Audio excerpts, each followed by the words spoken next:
CD and DVD drives. A CD or a DVD drive could go bad in a laptop and needs to be replaced. Some of the symptoms of a bad drive could be, number one, that it's loud.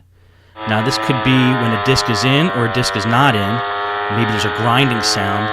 I've seen drives where when you put a disc in, maybe the spindle's loose or something's not grabbing, and it just kind of flings the CD around on the inside and makes a really loud noise that could scratch your CD. Another symptom could be that the computer won't read the disc. When you put a disc in, it might not show up in Windows or even any operating system. And third is that the system doesn't recognize the drive at all. This is either in the BIOS or in the device manager, or it might show up as an error in a device manager. I'm sure you've seen those yellow question mark and yellow exclamation marks in the device manager for certain devices that are malfunctioning. You could check for that as well on a CD or DVD drive. Now, when you're checking in the device manager, don't make the mistake of thinking it's a hardware problem when it might be a software problem. I've seen CD and DVD drives that don't show up when you click the My Computer icon, but it's due to like a conflict with iTunes or something like that, in which case you have to go into the registry and delete a key called the upper and lower filters, which we're not going to get into here. This is more hardware based, but it still could be that the device manager's not showing the drive, but there's nothing actually wrong with the CD DVD drive. So check that out too. Now let's go over how you remove a drive from a laptop. It's really easy. CD and DVD drives are one of the easier things to work on a laptop. And you're usually going to see an icon on the underside of the computer with a little disk type picture on it, like you see here. And next to that picture is usually a screw or a hole for a screw. And CD and DVD drives, for the most part, usually come out with that one screw. What you do is you unscrew that screw, pull that screw out, and then you grab the front of the CD DVD drive and just pull it out.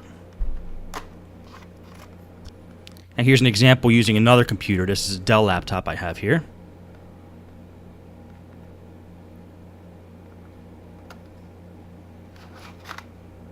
Now sometimes there's more than one screw holding these drives in, or that there's only one screw but it's hidden like under the keyboard or in a different location on the computer. This is mostly the case in older computers, but you never know depending on a certain brand where the screw to get the CD drive is. You just got to search for it. Now let's take a look at the drive after we get it out.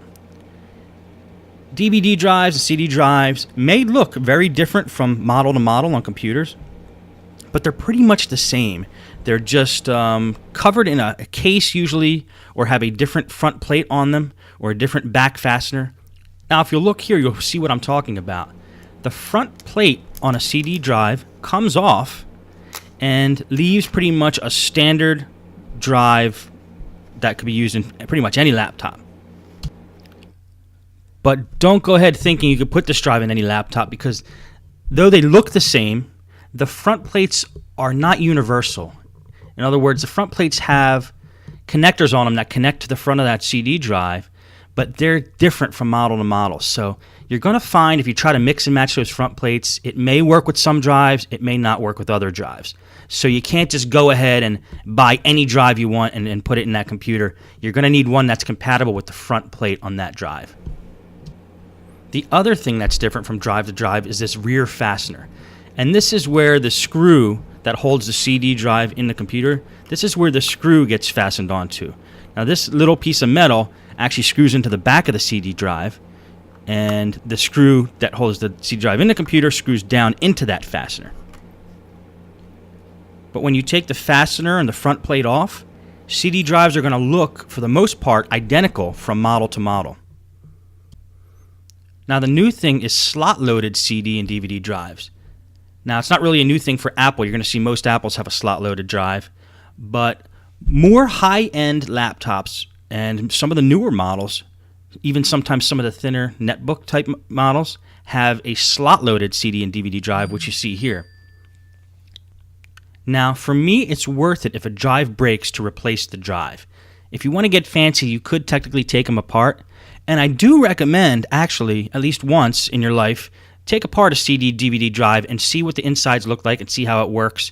You're going to find that there's a ribbon and there's rails that it slides around. There's a ribbon cable and the laser and different parts in there you could check out and just get an idea of what's actually on the inside. But when you get down to that level, I think it's a little too fine to actually go in and do some repairs. If you can do it, more power to you. That's great. But drives are so cheap now that I just buy a new drive if I have a failing drive. The only thing I really do to repair a drive or attempt to repair it is blow out the drive with compressed air. Sometimes the drive is just simply dirty, and if you could clean it up a little bit and get out maybe some chunks that are blocking the drive or covering the laser or causing a malfunction, you could get a working drive out of that. Let's take the compact computer that we looked at earlier before and see how we would go about ordering a replacement drive for that. I'm going to show you the process that I use. The first thing I do is get the model number of the drive we're trying to replace. This one is CRX835E, which you can see by the arrow up there. Now, the place I like to buy my drives is on eBay. So the first thing we do is type in the model number, CRX835E, into eBay. Now, that model number is obscure enough that we could just type that and that only. We'll probably get search results just for that CD drive, and we do. So we got 19 results here. Different varieties. Of course, I'm going to sort them by price first. Now, if they want to use one, I'm going to keep the search results as they are. Just sort it by price. Look for the cheapest one that's sold from my country. Here's one sold from Texas. And they have good feedback, 100%. They only have 181 feedbacks, which is, in eBay, it's not the greatest. You want somebody that has sold thousands if you really want to be safe. Let's try the first one on the list. They're from New Jersey, and they've sold 405 items. They have 100, so that's a little bit better. $25 is the price. And let's see. Its item is in working perfect condition. It was pulled from a 100% working HP laptop. Okay, that's fine. So the item condition is used.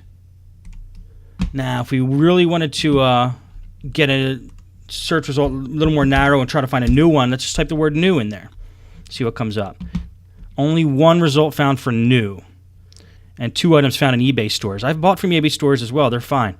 And this is in Taiwan, the new one. So I don't like buying from another country just because it takes too long to get here and the shipping's more expensive. So I'm probably going to stick with a used one like I looked at before. So anyway, and we'll probably buy the one there from New Jersey, the first one back in here. And that looks like a good deal. Now, I'll just end off this movie by showing you a series of clips of me taking drives out of different laptops, just to give you an idea of the variety of ways it can be taken out and just the methods that used to get that done. Now, this compact is one of the ones I was talking about earlier, where it's a little bit of an older machine. You actually have to get under the keyboard to get the CD drive out.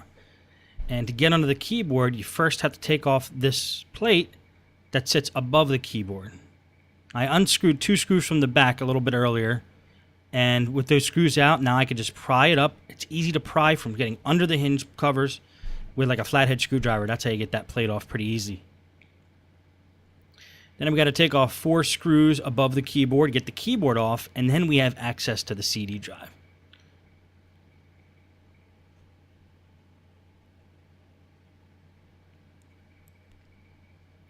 Now, in more recent years, they changed the design of most laptops to make it easier to access the CD drive, but this is how you did it when this computer was made, which is probably around 2003, 2002 perhaps. Now you just flip up the keyboard, you can leave it attached, and it exposes the 2 holes where you have to put the screwdriver in and get those screws out, and then the CD drive will come out after that. There's one. There's a second one. Push a drive from the inside, pops out, and there you go. Now, another laptop I'm not a big fan of because they get a little bit intricate is the Sony Vios. And for this one, which is also an older model one, you got to get under the hard drive to get the CD drive out. So you take the hard drive cover off, then you got to take the 4 screws off that hold the hard drive in.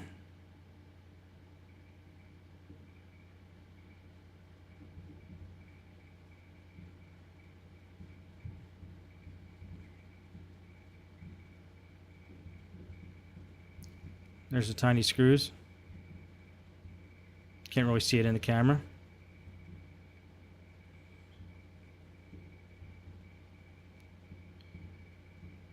You pull the hard drive out. It slides out and pops up, which exposes 2 screws, there and there, that you need to unscrew to get the CD drive out. There's one. There's the other. Now there's nowhere to push the drive out from the inside really, so we're going to take our paper clip, put it in the drive hole there, open up the drive, and then pull it out that way. This is a pretty simple one. This is just an HP DV6000. The one screw, like we talked about earlier, pops right out. And here we have a Toshiba gaming machine. Another one where you just take one screw, because this is a newer model computer. One screw, pull the drive out. This one actually happens to be an HD DVD drive. Well, thanks for watching this video. Hope you got something out of it.